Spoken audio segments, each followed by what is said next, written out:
And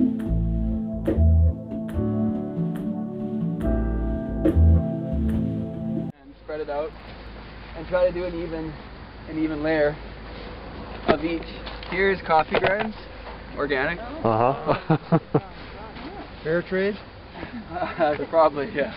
I think so. Yeah. How sweet. Well, and this is good? You're not just hiding it? No. You're not just trying to get rid of garbage. This is the way we're just going to get rid of garbage, but we're going to eat off of it, and it's not good for me. I don't drink coffee, so this scares me. I do, so it's good.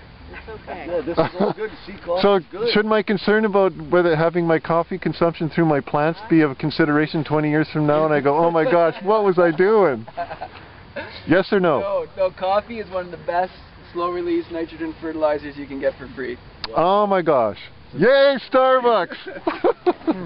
But the thing with coffee, and that our bodies know this, is it's very acidic. Ah. So that's something that we have to watch. Rhododendrons love coffee grounds. You put it around rhodos, what other things? Pierces love them. Anything that likes an acidic mulch, these things are amazing. I think I took about 14 rhodos from Saanich, from a landscaping project. You're starting from the grounds up. And I fed them all coffee grounds, and they all amazing recovery, because it's a slow release. It doesn't burn. You don't have to worry about the coffee, because it's slowly. And the great thing is when you add it to compost and soil, it decomposes. It stays black, and black soil looks great. Right on. Wow, so that's coffee great. is good for something. So drinking coffee has its perks. So you coffee drinkers are going to save the planet with organic soil. Okay, the next one here is one of the most beautiful plants I think on the planet. It's comfrey. Anyone familiar with comfrey? I only by word. Something I'm not. Roger, do you know that? Where does it grow? Where does it grow? Where does it grow at? Yeah. It grows everywhere. It grows in waste fields, industrial lots. Oh, that's what that will, right? Yeah, it will take over your whole garden. Of it. But one of the first things I did in permaculture and biodynamics, they emphasized that comfrey is one of the best compost accelerators around. Comfrey roots, I think I have one in here, they can reach up to 10 feet in length, and a lot of biodynamic farmers use the comfrey, they plant it in clay soils to break it up, because comfrey is just breaks right through soil. It's amazing. Whoa. I planted this comfrey 2 months ago, and look at the size of it. Wow. But the reason I put it on this in the middle of my mulch is because it's going to accelerate the composting process. And the thing you have to be careful of though is you can't get any of the flowering stems in, because comfrey is like most people have said, it's very likes to take over. Calcium to the soil because it goes so far down that when all the rains come down over the fall, it leaches all the calcium into the lower layers of our earth. The calcium has to go somewhere. It ends up in the subsoil. This comfrey grows, sends its roots down, brings the roots up, and then the leaves actually take in the calcium, which is one of our biggest things here on the West Coast, is getting calcium in our soil. So I love it. I have comfrey going all over my property. It has purple flowers. It's also known as bone knit remedy.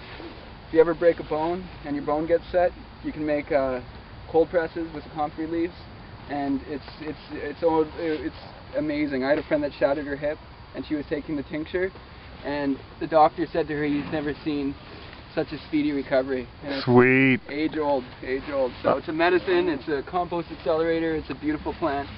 One of my best friends. Wow. And that's the root there. Whoa. And you can see I cut Is it with comfrey the on spade. Facebook? I don't know, we should make a page for it. But you can see It's a this good goes friend. shooting down and down. So So was that from just the 2 months old? The 2 Yeah. months ago planted? Holy. And it's Yeah. a high protein plant. I never knew anything about it. Right on. yeah, I feel like a kid. Yeah, You used to what? Give it to my chickens. Nice. I have never done that, I guess. Right. So you're familiar with this? I'm going to be planting comfrey. We're going to be building a tool shed over there. Comfrey is going to be planted on one side of it.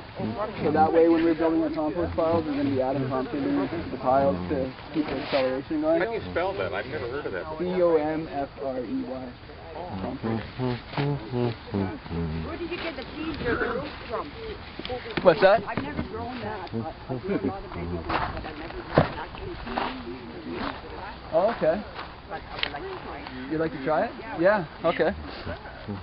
The best way to do it is with the root is you cut it up and you soak it and you let it sit in vodka for 6 to 8 weeks. In vodka? Yeah. Oh, Yeah. right. Gives you a good reason to drink. Where would I get the root from?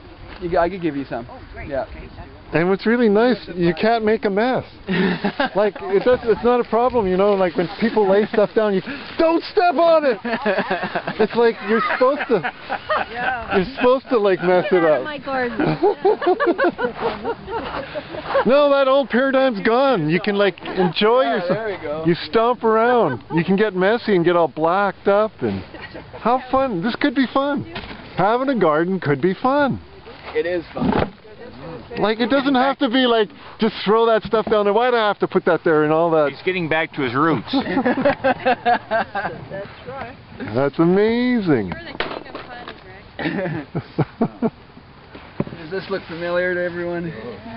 Oh, yeah. We make so much of that stuff. Yeah. I mean, we make a ton of that stuff, and we give it to my parents because That is your garbage. we don't know what to do with it. So now I want to find out what my dad's doing with that stuff. Oh, thank you. That's nice.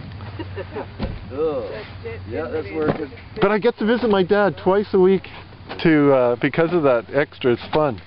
So this is actually collected from condominiums and apartments. I collect it just because it goes into our food, like it goes into our waste stream, and it doesn't have to. This stuff is incredible building soil. Uh-huh. And so I don't know how many tons I've saved from the landfills, but I use it to feed my chickens. I use it to build compost piles, and I use it to amend my soil. And this is my favorite way of composting because it's the lazy man's way. You don't have to turn it, which is something I like because I don't really like turning compost piles. Oh, Right. Yeah, because you haven't waited till it's become fluffy stuff. I heard bananas are no good. Banana peels. That I've heard that too with banana peels, but I've also heard orange peels are no good, and I've also heard other things. But it's all through experience, and so far I haven't seen any negative impact of. So it's one of those things. There's always something that's not good, but it's all through personal experience, I guess. Mm-hmm. The worms don't like And this here, composted horse manure. It doesn't have any smell to it anymore. It's been sitting for 6 months, and it's full of red wrigglers. Whoa. Wow. So this is amazing to add to any sort of compost pile or any sort of soil because right away you're adding millions of microorganisms because that's what broke this down, and it's what's in the intestinal tract of the animal.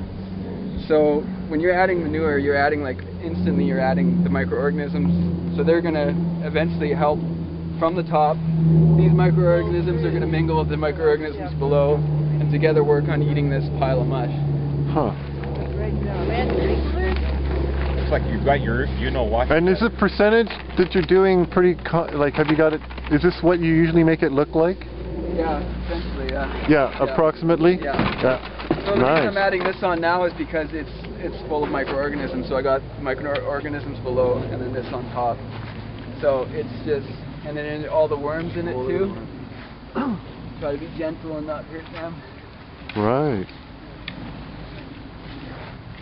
It looks beautiful, really. Well, so you've come up with this, like you say, for a lazy man. You don't have to. He's got his manure together, Robert. Well, you see my farm, right? You see how all I've done in all my areas is I've just laid cardboard newspaper down and I've thrown aroma to it. these ingredients down. Right, and that's it. That's it. And you know what? Another thing that you can do is once it's like next spring, instead of planting food into it, you can plant cover crops into it, like crimson clover, fava beans, anything that's nitrogen fixing. But you can also plant it into it right away. So, yeah. Oh, but you in the spring you come in now and rotate this, and then do you plant or? You don't even have to rotate. There's Really actually in organic farming. There's actually a huge debate on rototilling, because it actually destroys a lot of the families that live in the soil, the groups of microorganisms that live in the soil. Right.